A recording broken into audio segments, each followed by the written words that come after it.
Hi, I'm Dr. Dan Ratner. As part of our how-to series, we're going to learn the ways to recognize when you're in trauma and to understand what it means for you. If you haven't already, click subscribe, ring the bell for notifications, hit like if you like what you're hearing, and put your comments below, and we'll get back to you personally. And finally, you can reserve your place in one of my seminars or purchase any of my mind-body guides, also known as the PDFs, at www.crushingdoubt.org. As a trauma-informed therapist and someone who has suffered through work with a few therapists who are not trauma-informed, I know all too well the damage that can be done when trauma goes unrecognized. This is especially true when it's the therapist or clinician that doesn't recognize this.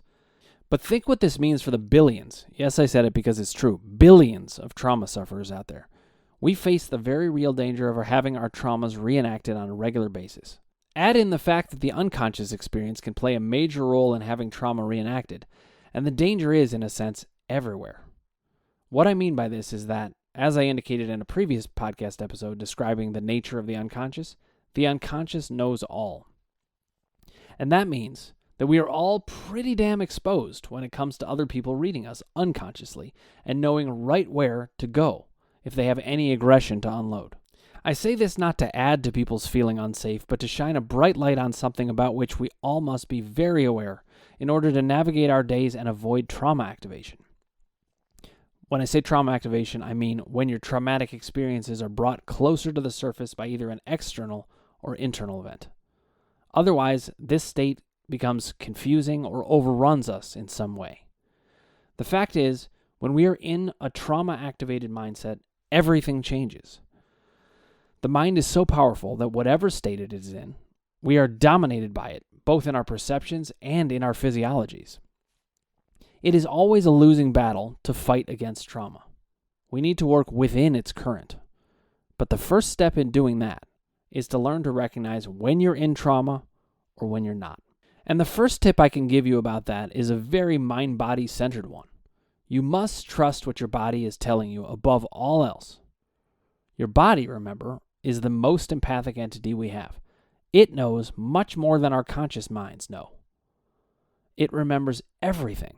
And on top of it, it remembers everything in a pro-you manner. Your body is always in your corner. Think about it from an evolutionary perspective. Nothing wants you to survive more than your own brain and your own body. Because if you don't survive, they don't survive. Every interest you have, the body is on board with it.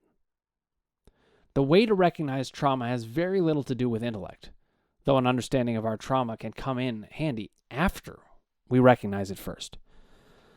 To recognize it first, though, you must trust the body and only the body. This means ignoring what you're thinking about it, and even more so, it requires ignoring the higher level thinking that is involved in deciding what you're going to do about anything. Recognizing trauma is not about what you're going to do about it. It's its own step and its own reward. Once you see you are in trauma, you are back to understanding what is happening to you, rather than functioning in a cloud, a blur, or something from which you just desperately want to or need to escape. Okay, so let's get to the heart of this. What are the signs? There's many, so among many others, here are some key ones. Foggy thinking, feeling unsafe, your symptoms are up, you feel angrier than the situation seems to call for, you feel sadder than the situation seems to call for, you're dissociated, meaning not able to be fully present or present at all. Emotionally numb, your thinking could be slowed, you might have cravings of some sort of drive being satisfied, whether it's eating, sex, alcohol, or other drug cravings, or feeling the need to please someone, or desperate for them to accept you, or forgive you, or text you back, or respond to a message of some other kind. At base, being in trauma means a raised sense of extreme danger, whether there is clear external reason for this or not. This also can just be internal, as with people who do not like conflict, but then become confronted with it. In looking for the bodily signs, look for a fight or flight kind of feeling. Elevated heart rate, shallow breathing, a sense of unease or wariness. You can always pay attention to the signals of the body. But there is also an intellectual side to recognizing trauma. Once you've caught on to the bodily signs, start to think about your thought process.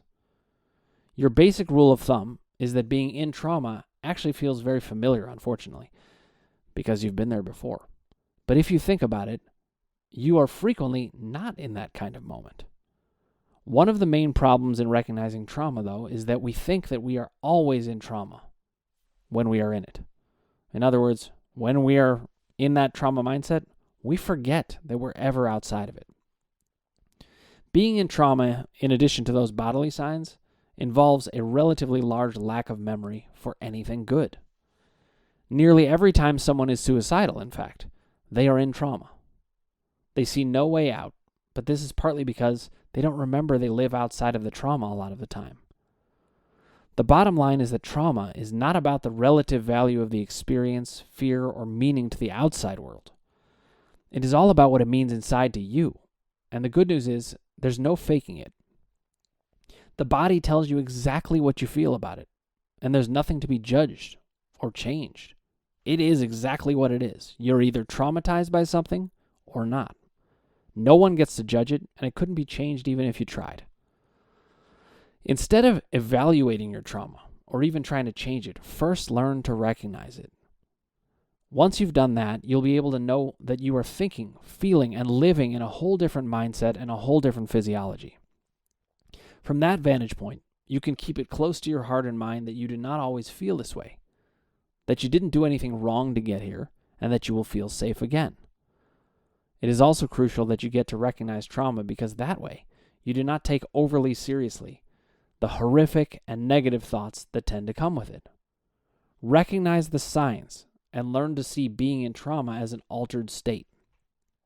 Just by recognizing the state we're in, we won't fall victim to it, and we will be able to make better decisions about how to operate for ourselves within it. But remember, it's the body that's going to tell you.